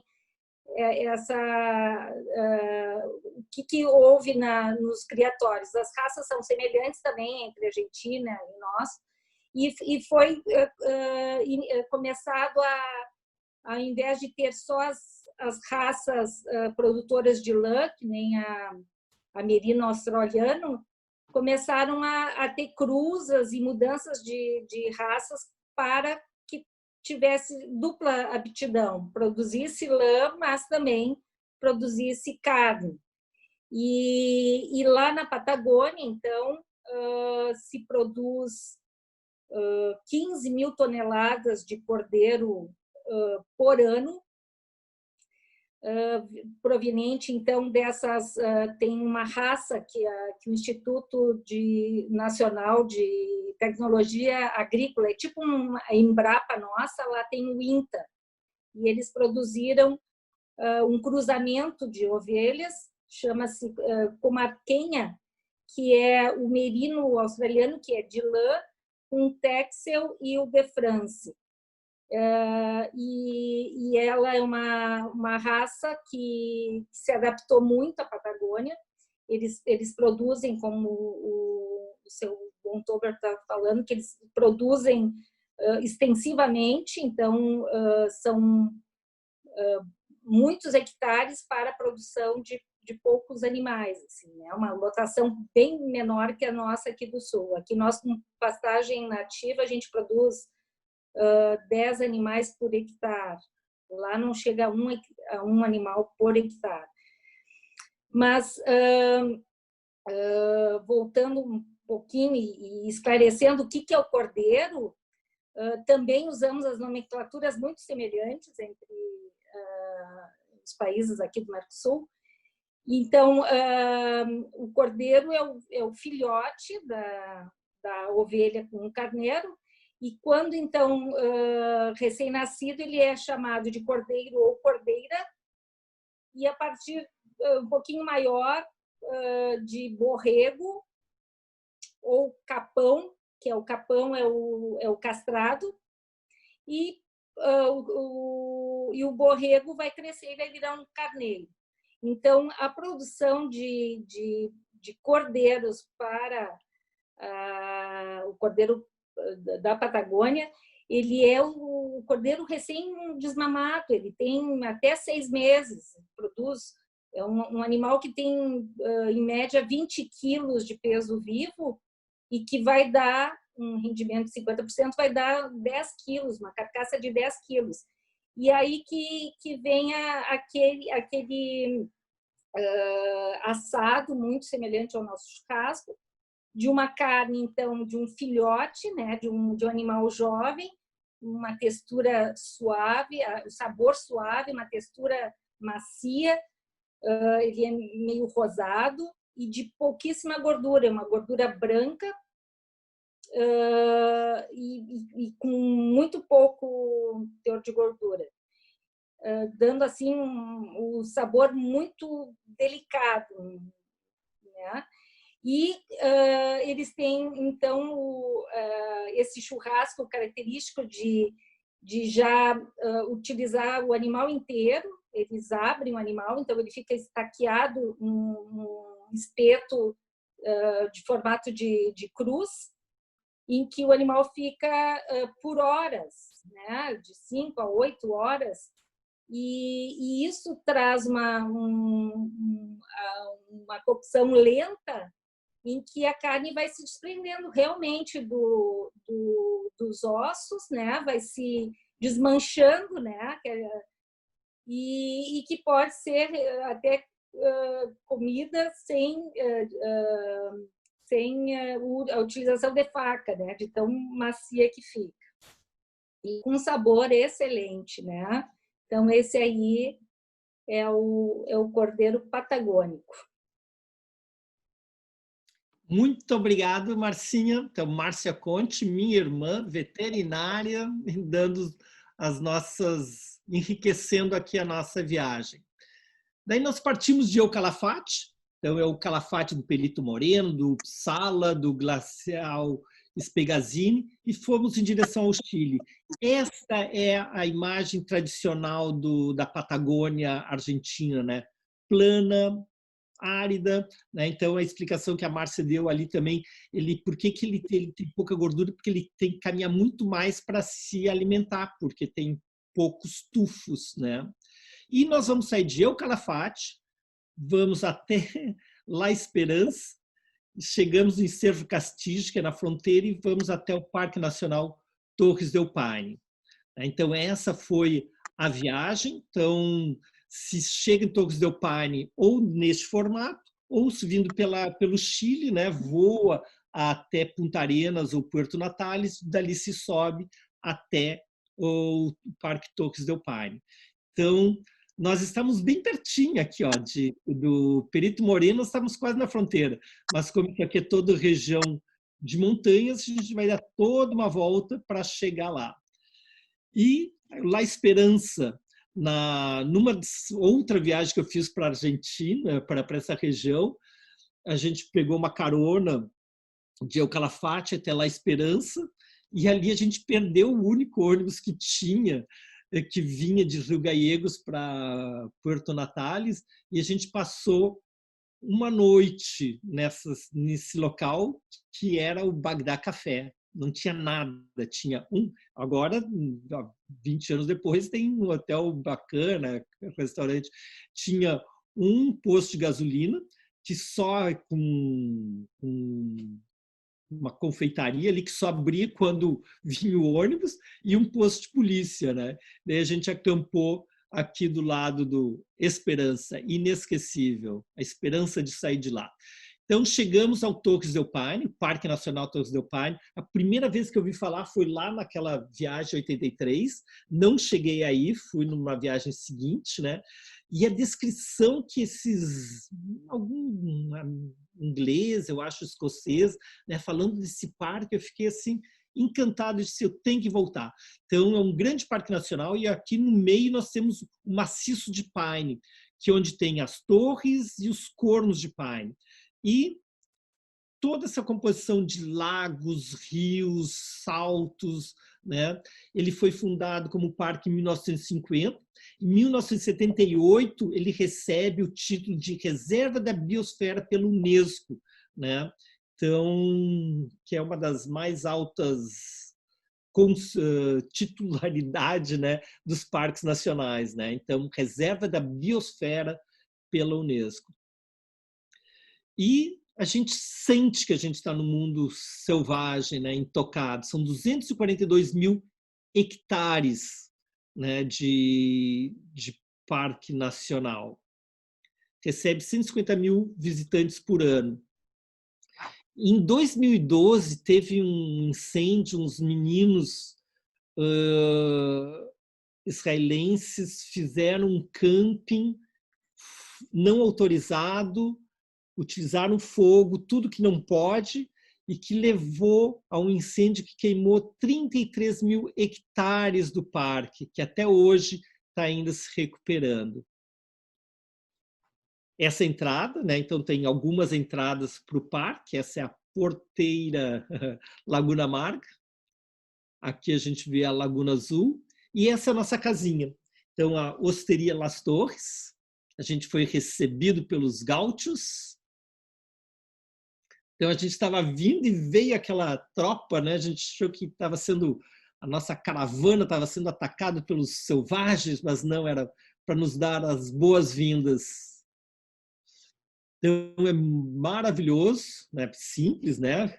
Dentro de um parque, mas as vistas, né? Para as montanhas, né? E ali que a gente teve mais um cordeiro patagônico assim inesquecível. E o animal selvagem que a gente mais vê são os guanacos, né? Então super bonitinho. Tá por todo o parque. E tem todas essas... então, tem estradas muito bem sinalizadas que fazem com que este parque nacional seja acessível por estrada até pontos onde dali saem as caminhadas. Tá? e é um dos maiores destinos de trekking do planeta. Então, aqui nós temos o Maciço dos Pines. Então, de qualquer ponto que tu vai ter alguma vista. Então, aqui a gente está vendo as Torres del Paine. Aqui nós estamos com uma das lagoas, que não me lembro se é azul ou amarga, com as torres no fundo.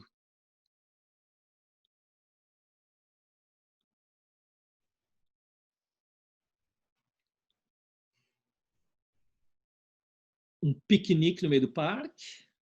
Os guris, o Chile, você sabe, eles são excelentes em termos de turismo, de guarda-parques, né, com muita informação, muita preocupação em cuidado ecológico. Né? E para falar sobre, nós ficamos só alguns dias e acabamos fazendo só pequenas trilhas, mas o Parque Nacional Torres del Paine é famoso por 2 circuitos que eu convido a ecocaminhante Suzy Ma para nos falar sobre eles. Oi, Beto, tudo bem? Delícia ficar ouvindo tudo isso. É um dos meus destinos favoritos, assim, então está sendo um prazer ficar escutando essas histórias. Bom, a gente praticamente, eu fiz várias vezes já esse parque, né? Como tu disse, ele é acessível de várias maneiras. Tem estradas bem sinalizadas, dá para fazer cavalgadas, passeios de barco, mas a maneira que eu mais conheço esse parque é a pé.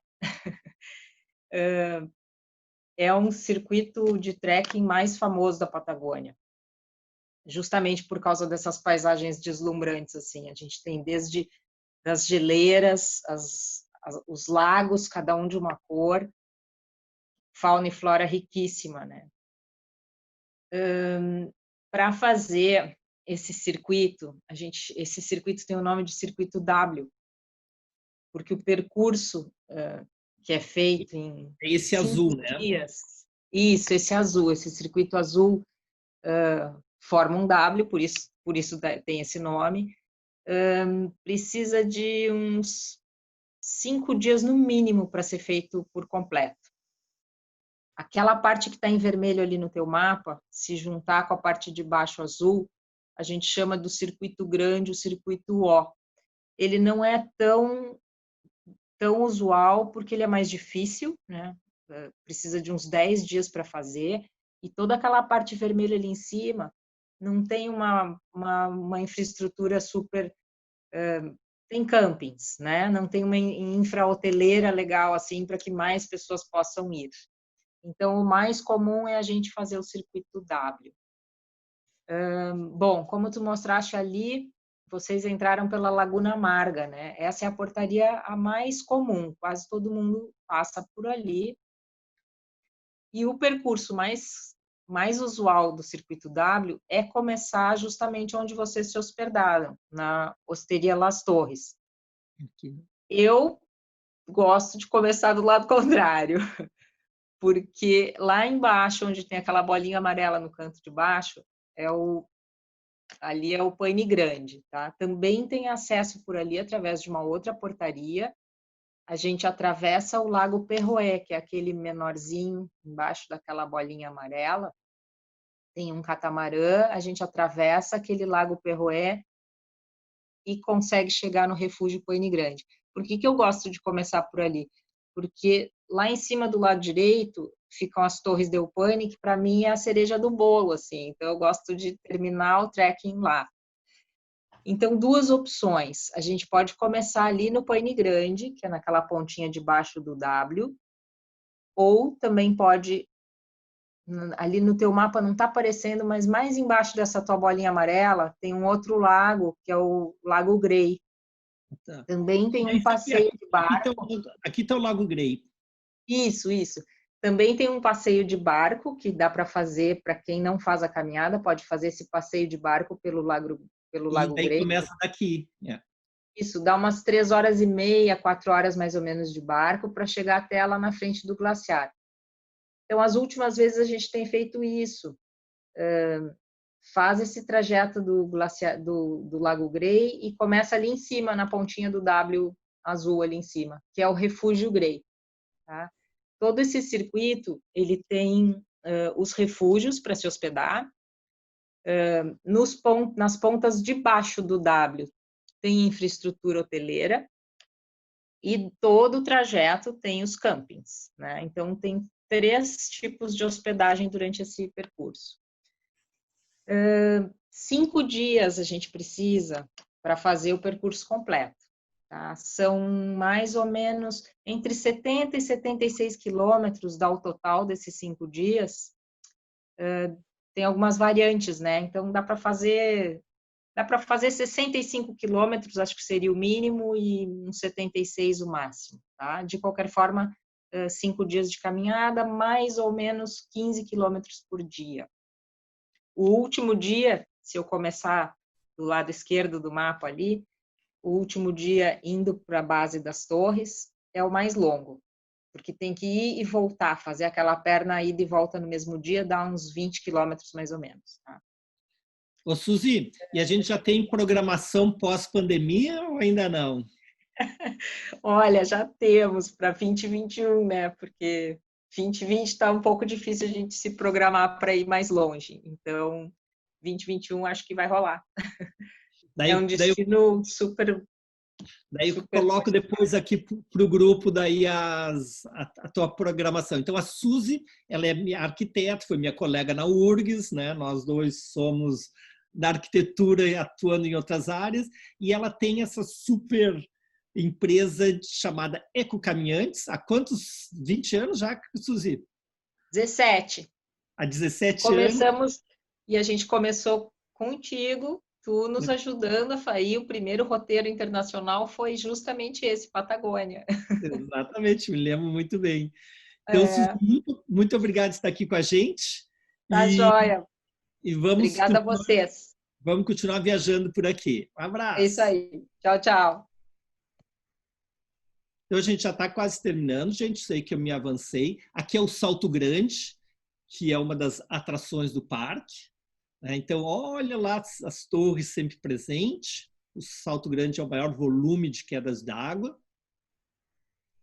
As torres presentes. E ali são 3 torres principais, né? É a Torre Sul, com 2.850, a Torre Central, 2.800, e a Torre Norte, 2.248. E é esse que a Suzy estava falando, né? Então, fazendo o itinerário, terminando o W aqui, se chega na cereja do bolo, que são as Torres del Paine. Olha só que lindas. Essa aqui é foto roubada. Não tivemos lá. Mas a pedra, né? Então, tu tens tons de cinza e de rosa e de bege, né? Então, conforme a incidência do sol e da luz, né? Ela vai criando essas imagens maravilhosas. Então, esse aqui é o passeio pelo Lago Grey. Então, a gente vai, Adriana, vamos em direção ao Glacial Grey. Então, a gente pegou o barco, aqui, vamos até ali o glacial. E aqui que é o início do W, que a Suzy estava falando. Né? E eu tenho mais um último convidado aqui com a gente, a Bela Boas, que mora há 4 anos em Punta Arenas e foi nossa guia acompanhante no Torres del Paine. Convido a Bela para nos dizer por que ela escolheu viver em Punta Arenas, no sul da Argentina, no sul do Chile. Oi, Beto, tudo bem? Nossa, tu me escuta? Tudo jóia. Bom, na verdade, eu conheci a Patagônia, a primeira vez que eu vim foi em 2012. Sempre foi um destino que eu quis conhecer no mundo. Eu tinha um fascínio pela Patagônia, assim, era uma coisa impressionante. E a minha expectativa foi superada, porque eu me apaixonei a primeira vez que eu vim pelo lugar, porque realmente é lindo demais. E alguns anos depois eu me apaixonei por um magalhânico, que é de Punta Arenas, E eu acabei mudando para cá, porque a distância não tinha como seguir correlação. E vim morar em Punta Arenas, que é uma cidade simpática, pequena, tranquila. Eu fui muito bem recebida aqui, tive muita sorte, conheci gente muito querida, muito bacana. É muito difícil para mim o clima. Punta Arenas faz muito frio todo o tempo. No inverno, agora, por exemplo, está 3 graus abaixo de zero. E claro que dentro das casas é quentinho, tem calefação, tem estrutura e tudo mais. Mas assim, o meu principal motivo de vir morar em Punta Arenas foi porque eu decidi compartilhar a vida com meu marido-noivo e eu fiquei e comecei a trabalhar com comunicação, que eu já trabalhava em Porto Alegre durante muitos anos. E me acostumei com a cidade. A cidade é uma cidade querida, é uma cidade bonita, é uma cidade muito limpa, muito organizada e muito tranquila. Ainda tem a tranquilidade de uma cidade pequena. E tem a facilidade de estar do lado do Parque Torres del Paine, que eu vou muitas vezes. É tipo, a gente vai para a praia em Porto Alegre, aqui a gente vai para Porto Natales e caminhar em Torres del Paine. É mais ou menos isso que a gente faz, né? É um pouquinho diferente. Mas é um lugar que eu acho que todas as pessoas têm que conhecer, ouvir pelo menos uma vez. É muito bonito. Muito obrigada, Bela. De nada. Aí a May está com vocês, que também foi maravilhoso no grupo. Foi ótimo. Foi uma tremenda surpresa. Foi super bom. Muito obrigado, Bela. Então, estamos aqui, chegando ao nosso final desse lindo Parque Nacional e vai terminar. A Torres del Paine, ela é imponente, né? Ela é um marco, mas eu gosto mesmo dos Cornos del Paine. Então, aqui está eu, o Ed, os guias brasileiros, os 2 guias chilenos e no verso, no fundo, estavam os cornos. E nesse dia, ele não queria aparecer. Então, de manhã a gente passou, ele só dava essas nuances dos cornos. E ele a gente viu pelo mapa, né? Ele é todo um conjunto de lagos e rios em torno desse maciço rochoso, fazendo com que sempre tenhamos cenas fotogênicas. Voltando de tarde, estava ali ele também, meio escondido, meio tímido. E daqui a pouco ele se abre, né? Então, aqui a gente tem o lago Nordenskjöld e atrás os Cornos del Paine. E olhem só que maravilha, que lugar mais lindo. Essa não é minha, essa é foto emprestada. Mas eu tinha que terminar, então, essa apresentação com essa imagem do símbolo maior de Torres del Paine, que são os Cornos del Paine, e que o cartão postal representativo de toda essa Patagônia que a gente explorou ao longo dessas 2 horas, né? Desde Terra do Fogo, Eucalafate, com seus glaciares, e o paraíso de montanhistas e de trilheiros aqui no Torres del Paine. Beto Conte, terminando essa apresentação aqui com vocês. E termino sempre com uma frase que eu gosto do filósofo dinamarquês Kierkegaard, que diz que aventurar-se causa ansiedade, mas deixar de arriscar-se é perder a si mesmo. Aventurar-se no sentido mais amplo é precisamente tomar consciência de si próprio. Se eu não tivesse me aventurado lá em 1983, fazendo meu mochilão e pegando carona por essa Argentina indomada de então, né, no ano seguinte à Guerra das Malvinas, né, não teria conhecido a Alejandra, que depois foi minha super parceira na Ásia, não teria feito tantas outras viagens que a Patagônia e o mochilão e conhecer o mundo muito mais do que eu conhecia até então nos proporcionou. Então, eu agradeço muito a presença de todos. Estourei em 10 minutos. Eu tinha prometido que ia ser 1 hora, mas eu sei que meu tempo é de 2 horas mesmo, eu lamento, mas eu não consigo ser mais sucinto. Ainda mais com tanta participação especial que a gente teve, né? Então, queria agradecer muito a todos os colaboradores desta noite, os participantes. Estamos, então, encerrando. E eu fico aqui à disposição para vocês fazerem perguntas. Quem estamos aqui? Estamos com a Gislaine Blanche, que é a chilena que a gente conheceu outro dia no encontro do Transiberiano, que eu conheci também nessa viagem de 1983. É antiga, hein, Gislaine?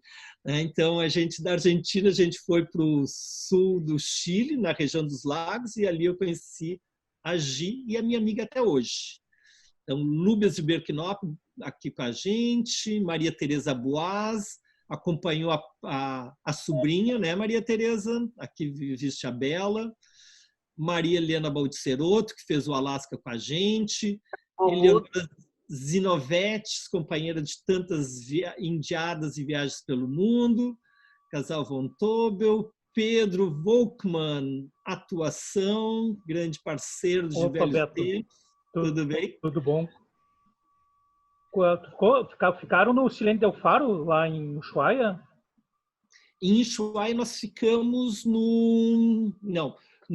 sim, nós ficamos em 2, né? No Los Cauquenes, no Silêncio del Faro, ficamos nos 2. O grupo se dividiu. Eu conheci a Patagônia Eu conheci a Patagônia em 1978.